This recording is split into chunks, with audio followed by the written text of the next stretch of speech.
Salut à tous et bienvenue au cœur du 3e Morocco Gaming Expo pour aborder la vision stratégique de ce secteur, sujet que nous allons traiter en compagnie de Ali Ergui. Bienvenue, ravi de vous recevoir. Vous êtes président de la filière Art numérique, Gaming et Animation à la Fédération des industries culturelles et créatives. Et à ma gauche, Mehdi Alaoui, vous êtes le fondateur et CEO de la Startup Station et du Geeks Institute. Messieurs, première question sur la situation globale au Maroc. Est-ce que le Royaume a véritablement les moyens de devenir un véritable hub mondial du gaming? Allez.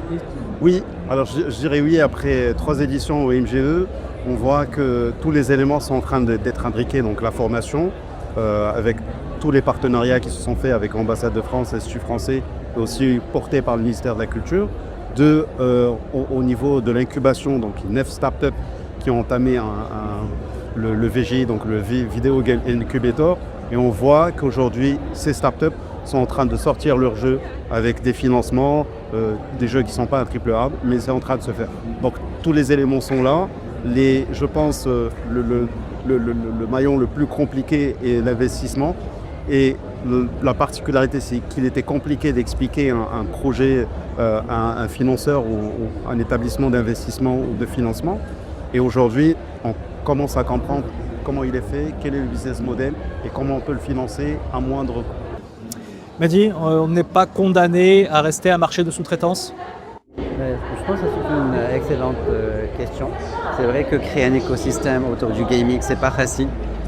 Pour moi, c'est encore plus compliqué qu'un écosystème de start-up parce que dans le gaming, il n'y a pas un métier, mais il y a 100 métiers en même temps. Les levées de fonds pour les start-up doivent être plus importantes parce que ça nécessite beaucoup de mariage de différentes technologies artistiques, etc. En tout cas, vu ce qu'on voit aussi ici au MGE, autant de jeunes passionnés, si on n'a pas encore les moyens, il faut qu'on se le donne pour en faire une vraie industrie demain. Dans cette perspective, Ali, quel peut être le rôle des institutionnels et notamment d'une fédération comme celle où vous œuvrez? Alors le premier réflexe qu'on a eu déjà, c'est d'attirer les Marocains autour du monde qui sont aujourd'hui à la tête de grands départements chez Riot Games, enfin d'autres des éditeurs de renom et qui ont eu l'expérience d'abord de leur carrière de 15, 17, 20 ans, les anciens Ubisoft qui étaient dans le campus, et qui ont vécu la crise internationale du gaming, donc comme pour la France où beaucoup de choses ont changé, et qui sont aujourd'hui là, qui nous permettent nous de ne pas faire les mêmes erreurs. Et donc au niveau de la FIC, nous on a rassemblé les 40 startups et on est toujours en discussion avec ces task force marocaines qui permet énormément de conseiller sur les faux pas à ne pas faire. Et donc pour moi, c'est quelque chose de très important. C'est très complémentaire aussi au travail qui se fait au niveau du ministère et des partenaires du ministère de la Culture et de la Communication. Et ça nous permet aujourd'hui d'aller de l'avant avec vraiment beaucoup de précautions.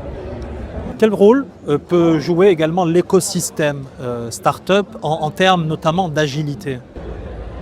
L'écosystème start-up a beaucoup de choses à faire dans ce domaine-là. Il y a déjà en fait, quelque chose de déjà construit dans l'écosystème, je dirais, start-up global, auquel ces jeunes pousses dans le gaming peuvent profiter. Aujourd'hui, on a plusieurs institutions comme Thiam Wilcon qui finance, je dirais, les startups. Aujourd'hui, elle est là au salon et commence à financer les startups dans le gaming. Il y a aussi le fonds Mohamed VI pour l'investissement qui va lancer plusieurs fonds startups et j'espère que certains fonds s'intéresseront et prendront aussi le gaming comme un sujet important. Et à charge pour les startups de saisir ces occasions-là pour s'orienter vers cet univers? Bien évidemment, en fait. Et puis il y a aussi une initiative de ministère, je pense, de l'industrie qui s'appelle R&D, qui propose aussi des subventions pour ces startups dans ce domaine-là.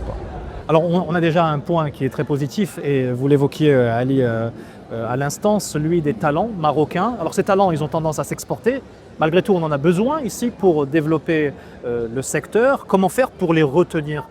Alors justement, moi, il me semble que les talents de cette génération comprennent que s'ils veulent gagner dans la crise actuellement du gaming, c'est qu'il faut fabriquer du marocain à 100%. Pour faire du marocain, il faut rester au Maroc déjà. parce que tous les codes culturels sont là, les ressources sont là.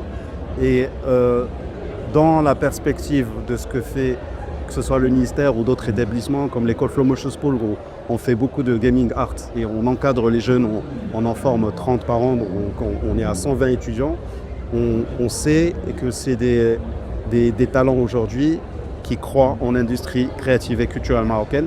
Il y a des chiffres qui sont sortis, donc 2,7% du PIB marocain, 120 000 emplois. Et donc il y a une prise de conscience aussi chez les talents qui se disent il y a du boulot au Maroc. Et le fait de savoir qu'ils trouveront un boulot en fin de formation et de faire du marocain et qui peut être beaucoup plus porteur que si c'était de la sous-traitance, on aura beaucoup de choses à gagner. Il y a aussi les partenaires de l'éducation. Nous organisons aussi un événement avec les Gobelins Paris pour un festival étudiant, purement étudiant. Et les étrangers aujourd'hui viennent pour faire des IP marocains à exporter à l'étranger. Donc il y a un intérêt aussi par rapport à ces institutions de renom de faire du marocain parce que c'est une culture qui n'est pas exploitée dans le format du gaming et de l'animation. Faire du marocain, certes, mais le gaming est souvent perçu comme un univers risqué. Comment faire en sorte que le mindset des investisseurs potentiels, auxquels vous faisiez référence il y a un instant, Mehdi, puisse changer et accompagner ces jeunes talents? Alors peut-être avant de répondre à cette question-là, j'aimerais bien aussi apporter ma lecture par rapport aux talents. Moi, je pense qu'il ne faut pas les retenir. Au contraire, il faut en former beaucoup plus. Et forcément, il y en a ceux qui vont rester ici, qui vont se développer, d'autres qui vont partir, mais qui vont revenir plus tard. Et d'ailleurs, c'est ce qui a été fait dans le domaine de l'IT. Aujourd'hui, avec la stratégie Maroc 2030, l'objectif, c'est de former 240 000 personnes d'ici 2030. Pourquoi pas ne pas former 10 000 ou 20 000 dans le domaine du gaming et faire en sorte que ces acteurs internationaux qui récupèrent ces talents viennent s'installer au Maroc et développent cette industrie. Et trouvent des investisseurs qui ne voient plus dans ce secteur-là un domaine très risqué ou trop risqué? Effectivement, moi je dirais que c'est juste qu'on n'a pas encore cette culture d'investissement dans ce type de start-up. C'est quelque chose qui va venir. C'est exactement ce qui s'est passé depuis 10 ans. Personne ne voulait investir dans les start-up. Là maintenant, aujourd'hui, c'est devenu à la mode. Et je suis sûr et certain que dans 3-4 ans, grâce au MGE, grâce à ce que fait le ministère, grâce à ce que fait la fédération, ce sujet-là va devenir juste normal.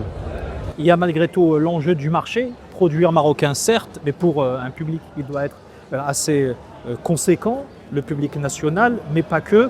Quels sont, d'après vous, les territoires qui doivent être ciblés par les créateurs marocains? Rester sur le continent, viser l'Europe?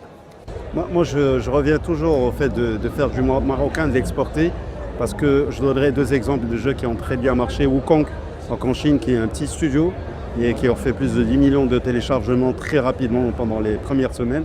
Ça veut dire que la culture a été faite in-house, chez eux, et exportée. Donc même les Américains ont eu beaucoup de mal avec la pilule.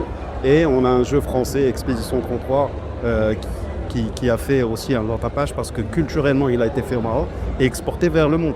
Donc, moi, je reste convaincu que si nous faisons du marocain bien dans son storytelling, dans une bonne écriture, et c'est aussi la chose qui a, de l'autre côté, a permis à d'autres industries de s'écrouler, c'est qu'on est parti sur un narratif qui n'est pas bon, qui n'appartient pas à cette culture, et ce qui a fait. Donc, on peut aller vraiment vers l'international, mais toujours en restant vers du storytelling marocain. Mehdi, c'est une approche que vous partagez? Je partage totalement. Je pense qu'il n'y a aucun problème à faire les deux. C'est-à-dire créer du contenu local pour un public local, mais aussi créer du contenu international. Parce que le marché est beaucoup plus large, beaucoup plus grand et dans certains cas beaucoup plus mature. Il y a également une technologie de rupture, c'est l'intelligence artificielle nécessairement qui est en train de bouleverser différents domaines. Et le gaming n'y échappe pas. Comment faire en sorte que ça devienne un levier qui permette de décupler les capacités, les compétences des jeunes talents marocains? Un accélérateur. Alors pour moi, l'intelligence artificielle, et je parlerai aussi de l'animation qui est une industrie très mitoyenne au gaming. Aujourd'hui, comme on a eu des outils qui vont faciliter le rendu en temps réel, par exemple, sur des moteurs de jeu d'ailleurs, aujourd'hui, l'intelligence artificielle reste vraiment un outil de développement. Donc, codifier pendant des heures, aujourd'hui, c'est obsolète. Et pour moi, on est dans un tournant qui est stratégique pour la simple raison qu'on, pendant la crise internationale du gaming, nous, on est en train de construire une industrie. Et cette industrie vient pendant l'intelligence artificielle qui change les process et les pipelines de production, et c'est ce qui nous permet, nous, de tirer profit et peut-être de rectifier le tir et de se positionner quelque part. Donc pour moi, ce n'est que bénéfique et c'est quelque chose à inclure très rapidement dans nos formations. L'IA, ça reste un atout? Alors, il y a une phrase du patron de Nvidia que j'ai lue récemment, que je trouvais assez intéressante, où il disait, en fait, c'est pas l'IA qui va prendre la place aux autres, mais c'est les personnes qui ne vont pas utiliser l'IA, qui vont perdre leur job suite à d'autres personnes qui vont utiliser l'IA. Et c'est assez puissant, parce que finalement, en fait, comme disait mon ami, en fait, l'IA est un accélérateur, est un outil qui va permettre de démultiplier. Ceux qui vont l'utiliser vont avancer, ceux qui vont essayer de freiner ça, ils vont se retrouver dans la préhistoire. Nous sommes au cœur de la 3e édition du Morocco Gaming Expo. Un événement comme celui-ci, qu'est-ce qu'il permet de plus pour l'ensemble de l'écosystème? Moi, j'ai assisté à la naissance du MGE avec beaucoup de partenaires et un peu les réflexions qui ont été faites. Je pense que c'est une plateforme de rencontres internationales très importante pour les développeurs, pour les jeunes, pour non seulement rester sur le côté entertainment et de l'arène, mais aussi comprendre qu'ils peuvent être acteurs dans des métiers e-sport. Ça, c'est important. Et puis aux institutions de venir comprendre comment financer cet écosystème et à quoi ils ont affaire. Et puis rencontrer les internationaux qui leur donneront des chiffres gagnants par rapport à leur investissement. Donc une plateforme comme ça, on en avait besoin et je pense qu'aujourd'hui, il y a un aboutissement de maturité sur ce que ça peut représenter dans le futur. Mehdi, l'apport d'un événement comme l'MGE? En complément, en fait, moi c'est ma première édition. Ce que je remarque, c'est que vraiment, en fait, c'est un public très très jeune, curieux, qui vient en fait s'informer, comprendre comment ça marche. Et c'est ces futurs jeunes qui vont devenir en fait à la fois en fait des développeurs, des graphistes dans ce domaine-là, et pourquoi pas des entrepreneurs. Et ça commence comme ça en fait, c'est d'inspiration et c'est incroyable. On les retrouvera certainement sur la scène nationale et internationale comme de grandes vedettes du gaming dans 5 ou 10 ans. En tout cas, merci à vous qui êtes déjà des sommités, des célébrités dans vos univers respectifs. Mehdi Alaoui, je rappelle que vous êtes fondateur et CEO de la Startup Nation et du Geeks Institute, ici à Lille Geek. Merci beaucoup en tant que président de la filière art numérique, gaming et animation à la Fédération des industries culturelles et créatives. Merci à vous de nous avoir suivis. On se retrouve très bientôt pour d'autres sujets à aborder dans le cadre de cette 3e édition des Morocco Gaming Expo.